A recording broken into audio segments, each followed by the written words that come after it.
ایک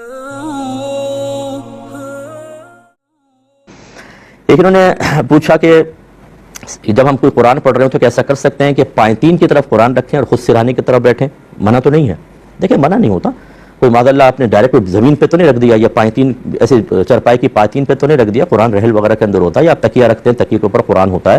ہاں یہ اچھی چیز ہے کہ اگر آپ کا سرہانہ قبلہ رو ہے, جیسے آپ سرہانے کی طرف بیٹھیں تو قبلے کی طرف رخ ہو تو بہت اچھی بات ہے, وہاں پہ کریں. اور اگر آپ کے پائتین ایسی ہے بچھی ہوئی کہ آپ وہاں سوتے تو نہیں ہے لیکن بستر یا صوفہ وغیرہ ایسا ہے کہ کعبۃ اللہ اس طرف ہے, تو بہتر ہے کہ پھر تکیہ وغیرہ رکھ کر اس پہ قرآن پاک یا رحل وغیرہ رکھ کر قرآن پاک رکھ کے آپ پڑھ سکتے ہیں. اس میں آپ کی کوئی گرفت نہیں ہے. ایک بہن نے فرمایا کہ ایمان کو تازہ کرنے کے لیے کیا عمل کرنا چاہیے؟ میں خوفزدہ رہتی ہوں ایمان کے زوال کے بارے میں. میری پیاری بہن, سب سے پہلے تو ایمان کے بارے میں جانیں کہ ایمان کہتے کس کو ہیں. یہ جو ہمارے بعض بھائی نعت خوانیوں سے باہر آتے ہیں نا, یا بیانات سن کے کہتے ہیں آج تو ایمان تازہ ہو گیا, ان سے پوچھے بتاؤ ایمان کسے کہتے ہیں اور تازگی ایمان کا مطلب کیا ہے؟ تو بیچارے وہ پریشان ہو جاتے ہیں. ایمان کا مطلب یہ ایمان ایک یقین کا نام ہے, اور یقین ایک قلبی کیفیت کا نام ہے. نبی کریم صلی اللہ علیہ وسلم اللہ تعالیٰ کی جانب سے جو کچھ لے کر آئے اس پر اپنے دل سے کامل اعتقاد اور یقین رکھنا کہ یہ حق اور سچ ہے, اس کا نام ایمان ہوتا ہے. اور جو یہ سمجھ لیجئے کہ قلب کے اندر جو چیز سرکار لے کر آئے اس کے بارے میں دو رائے قائم ہو سکتی ہیں, یہ صحیح ہے یا غلط ہے. غلط کے بارے میں اگر صفر ہو اور حق اور صحیح ہونے کے بارے میں 100% آپ کا دل مطمئن ہو, اس کا نام ہوتا ہے یقین. اسی کو ایمان کہتے ہیں. تو ایمان ایک پوشیدہ چیز کا نام ہے, یعنی قلبی کیفیت کا جو یقین سے تعبیر کیا جاتا ہے. اسی کو تصدیق بالقلب بھی کہہ دیتے ہیں.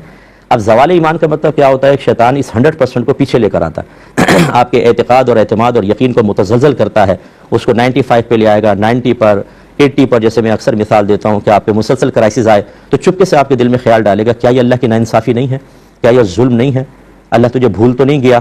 تو اب یہ پہلے تو ہمیں اعتقاد اور یقین تھا 100% اللہ بھولتا نہیں ہے, اللہ ظالم نہیں ہے, اللہ ناانصاف نہیں ہے, اللہ تعالیٰ ہر چیز کی طرف مکمل طور پر اپنے علم اور قدرت کے ساتھ احاطہ کیے ہوئے ہے, ہر وقت متوجہ رہتا ہے. لیکن اب اس میں کمی پیدا ہو گئی, ہاں یار شاید اللہ تعالیٰ مجھے بھول گیا, اور بعض تو پھر منہ سے کہہ بھی دیتے ہیں اللہ تو ہمیں بھول گیا. اے اللہ یہ تیرا کیسا انصاف ہے, یہ تو نے کیا ظلم کر رکھا ہے. یعنی وہی اس نے قلبی کیفیات کو پیچھے لے کر آیا, یقین کو کم کر دیا, اسے غالب گمان یا شک تک لے آیا, حتیٰ کہ آپ کی زبان سے کہلوا دیا. ایسا آدمی دائرہ اسلام سے خارج ہو جاتا ہے. لہذا اب اس تفصیل کے بعد خلاصہ یہ ہے, اس یقین کو مضبوط کرنے کی ضرورت ہے.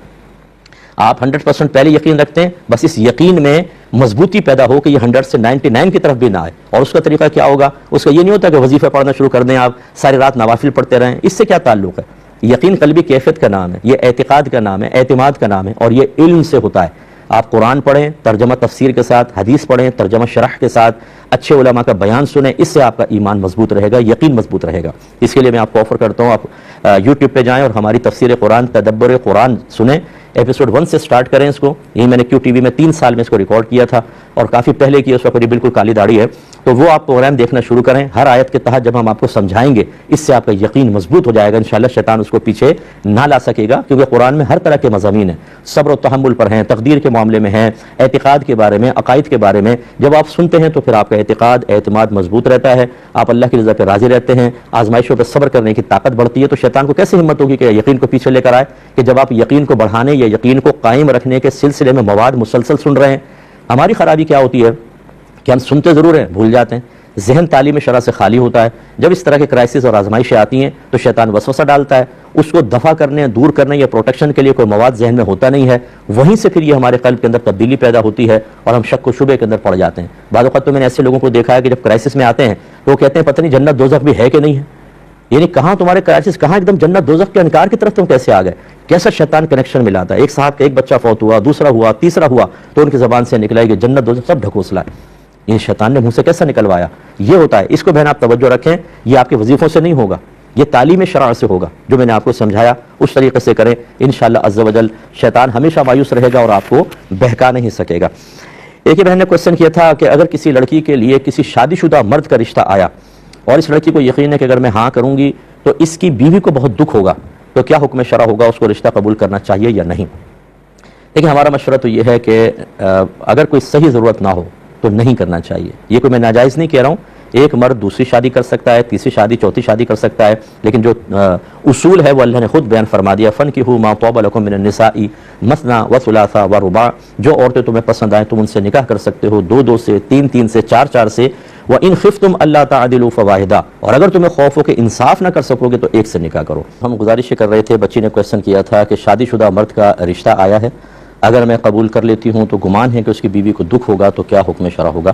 تو ہم نے عرض کیا تھا کہ پہلی بات تو یہ ہے کہ مرد اگر واقعی عدل و انصاف کر سکتا ہے بحکم قرآن تو وہ ایک سے زیادہ شادیاں کر سکتا ہے، اور اب چاہے ایک وائف کو دکھ ہو، کیونکہ لازم سی بات ہے کہ اکثر ایسے ہی ہوتا ہے عمومی طور پر کہ سوکن کے آنے سے ایک عورت کو دکھ ہوتا ہے، لیکن جب شریعت نے مرد کو اس کی اجازت دی ہے تو اس کا مطلب ہے کہ شریعت نے اس دکھ کو وقتی طور پہ نظر انداز کرنے کی اجازت دی ہے، تو وہ ہو سکتا ہے۔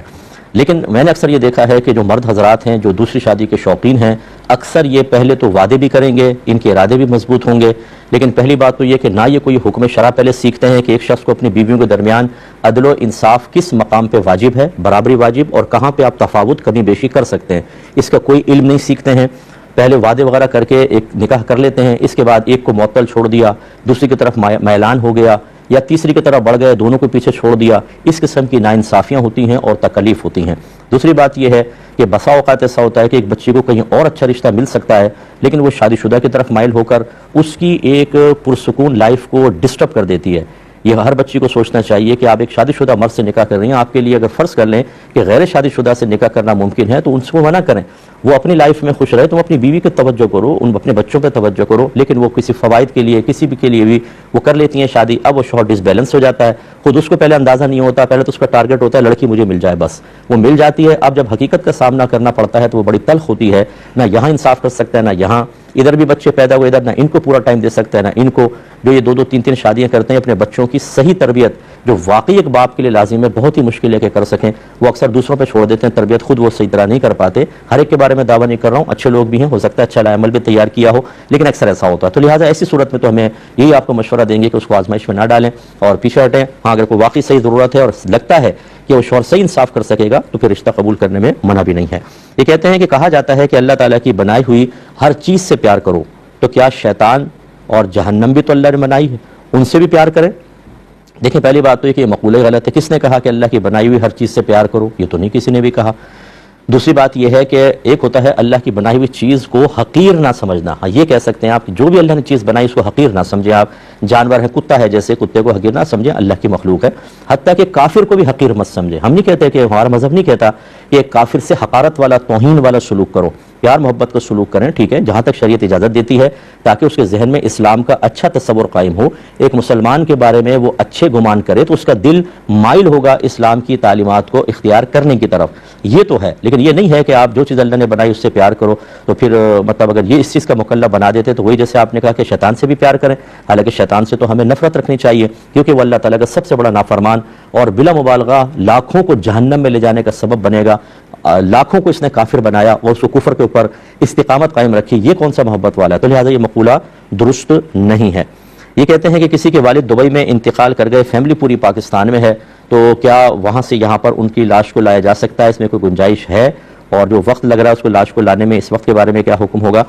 تو بہرحال دیکھیں، یہ لوگوں کو بڑا شوق ہوتا ہے کہ بھئی ہمارا جو رشتہ دار ہے وہ یہاں پر آ کے مدفون ہو۔ ساری زندگی پاکستان اچھا نہیں لگتا، باہر اچھا لگتا ہے، لیکن دفن ہونے کے لیے بعض اوقات ناراض مت ہوئیے گا باہر والوں، تو دفن ہونے کے لیے پاکستان اچھا لگتا ہے۔ اچھا اگر دفن یہاں ہو پہ گئے، قبرستان نہیں جائیں گے نا، بہت ہی کم، کبھی سال میں 1 دفعہ چلے گا 2 دفعہ، تو پھر وہاں پہ یہاں پہ دفنانے کا کیا، کیوں وہاں سے مطلب خلاف شرع کام کریں؟ کہ شریعت تو یہ کہتی ہے کہ جیسے انسان کا انتقال ہو تیزی سے اس کو غسل دیا جائے، جنازہ پڑھیں اور دفنا دیں، جتنی جلدی ممکن ہو سکے دفنانے میں جلدی کرنی چاہیے۔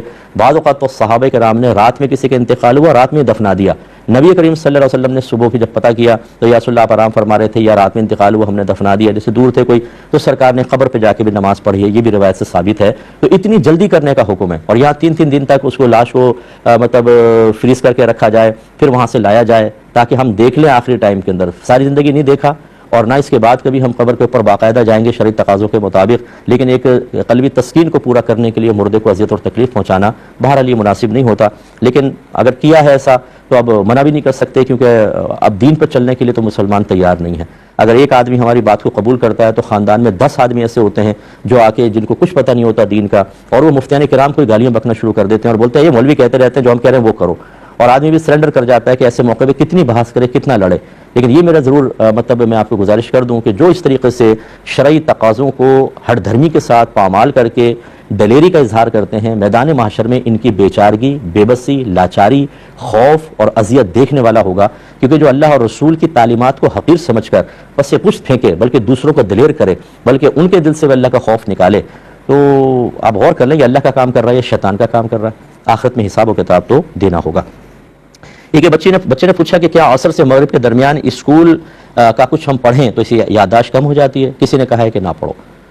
دیکھیں ایسا ہے نہیں، ہماری شریعت نے بہرحال ہمارے دینی ماحول کے اندر بھی ایسا ہوتا ہے کہ عصر سے مغرب حلقے منع کیے گئے کہ اس وقت جو ہے وہ آپ دیگر کام کر لیں، لیکن ایسا نہیں ہے کہ اگر آپ پڑھیں گے تو آپ کے ذہن میں کوئی اثر پڑے گا، منفی اثر مرتب ہوگا، یادداشت وغیرہ کم ہوگی۔ آپ پڑھ سکتے ہیں، اس میں منع نہیں ہے، بہتر ہے کہ دوسرے کام کر لیں، جیسے کہ بعض جگہ ایسا لکھا بھی ہے کہ عصر سے مغرب تعلیمی حلقے نہ لگائے جائیں، نبی کریم صلی اللہ علیہ وسلم بھی نہیں لگاتے تھے، یہ میں نے پڑھا ہے، تو اس لیے، لیکن یہ کہ اس پہ واقعی منفی اثر بھی مرتب ہوگا یہ کوئی ضروری نہیں ہے۔ اگر آپ کو جیسے امتحانوں کے قریب مسلسل پڑھنا ہوتا ہے تو بالکل آپ عصر سے مغرب پڑھ لیں، عام نارمل دنوں کے اندر اس وقت کو اوائڈ کر لیں۔ یہ کہتے ہیں کسی کا نکاح بغیر گواہ اور بغیر مہر کے ہوا تو اس میں کیا شوہر کے بیوی پر حقوق لازم ہوں گے؟ جیسے اگر وہ پردے کا بولے تو کیا اس کو ماننا پڑے گا؟ دیکھیں بغیر مہر کے تو نکاح ہو جاتا ہے، اس میں مہر مثل لازم آتا ہے کہ لڑکی کے خاندان والے یعنی والد صاحب کی طرف سے اکثر عورتیں جو اس کی صفات کی طرح ہیں، لڑکی کی عمر، اس کی تعلیم، اس کی خوبصورتی وغیرہ، اس طرح کی جو خاندان کی عورتوں کا مہر ہے وہ خود بخود مقرر ہوگا، اس کو مہر مثل کہا جاتا ہے۔ لیکن بغیر گواہوں کے جو نکاح ہوتا ہے وہ نکاح فاسد ہے، اور اس کو ختم کرنا دونوں پر لازم ہوتا ہے، اور اس میں بس اتنا کہہ دینا کہ یہ میں نے نکاح ختم کیا، بس یہ ایک جانب سے بھی کریں ختم ہو جائے گا، اور اس میں حقیقی طور پہ حقوق لازم نہیں ہوتے ہیں۔ لہٰذا اگر فرض کر لیں دونوں نے ایجاب و قبول کیا اور رخصت ہو گئے، اب وہ شوہر بن کے آرڈر کر رہا ہے کہ یہ نہ کرو وہ نہ کرو، تو کوئی پورا کرنا ضروری نہیں، بلکہ اس کو ختم کرنا واجب ہے، فوراً سے پیشتر ختم کر دیا جائے۔